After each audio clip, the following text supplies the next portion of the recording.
Hostis, Humani, Generis is an album that I hope just doesn't get overlooked because I really enjoyed it.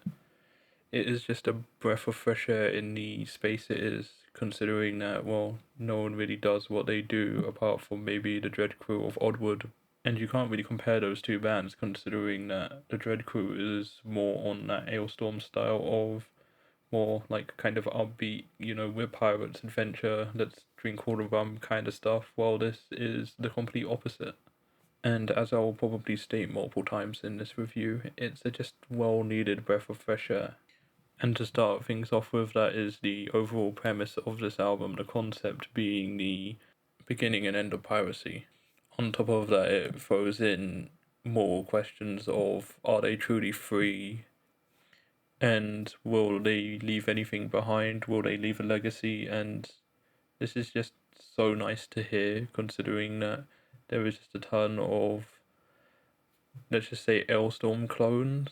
I'm being a bit too harsh on that. I do enjoy that stuff, but there's just so much of it that seeing this as a concept for an album is, something that isn't really heard of because no one really does it.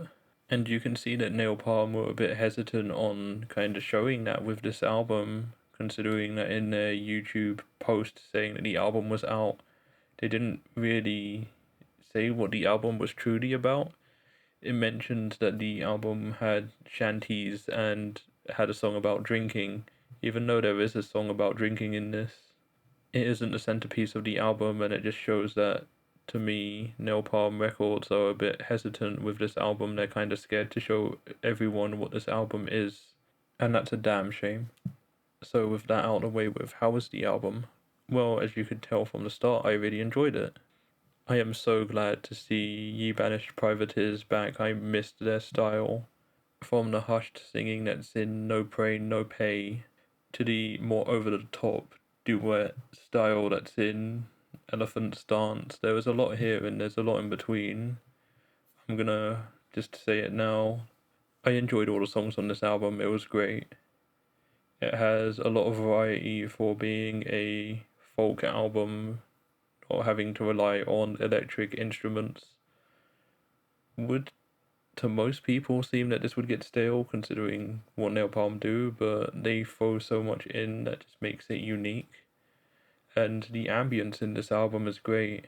You'll hear rushing waves, a courtroom with a judge that is trying to retain order, to Parting Gift, where I'm pretty sure someone dies halfway through the song and you can just hear it going on in the background. It might be them just getting captured or something.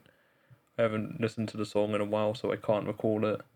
But there's just a lot there in the background that just adds to the song's atmosphere and adds to the story that they're telling in this album. It's genuinely great.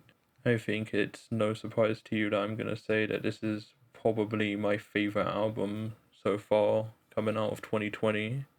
I know it's early, but seriously, when I got to the end of this album, I genuinely got depressed, and I'm not saying this album was depressing. I mean, the end of this album kind of throws this question onto you of, was it all worth it? And after listening to the album, I was just contemplating that and just thinking it over and just trying to argue with myself, trying to look at all these points and these perspectives, and it really got to me. I haven't really had an album do that to me.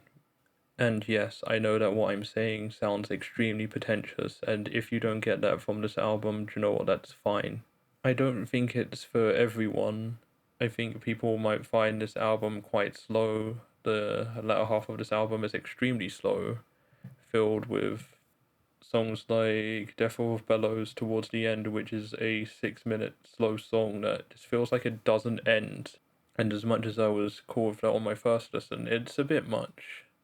I mean, on my first listen, I was cool with the way that this ended, but with Death of Bellows, this song was just way too long. It could have been cut in half, and it would have served the same purpose as it did at its full length.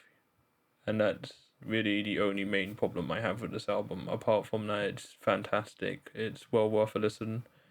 If you want something different from folk, then go listen to it. If you've listened to the Dread Crew of Oddwood and wanted something a bit more serious and a bit more grounded in reality, then go listen to this. Trust me, it's worth it. Straight up one of the best folk albums I've listened to. And that leads me to the end of this. I'm gonna give this a flat 9. It heavily deserves that. This album is well worth a listen to anyone that's interested in folk or just wants to listen to the band. I would say listen to this. This album will show you what they can do, and it's just genuinely fantastic. It's extremely unique for what it is. I mean, no one is really doing folk music like this. You might get some folk metal that includes some of these elements, but hearing a band throw in just all of these acoustic elements with some fantastic singing, some fantastic ambience, and throw on some catchy choruses in there, and you've just got yourself a good folk album. There's nothing more I can really say on this topic. It's an album that I would just say go listen to it now. Trust me, you won't regret it.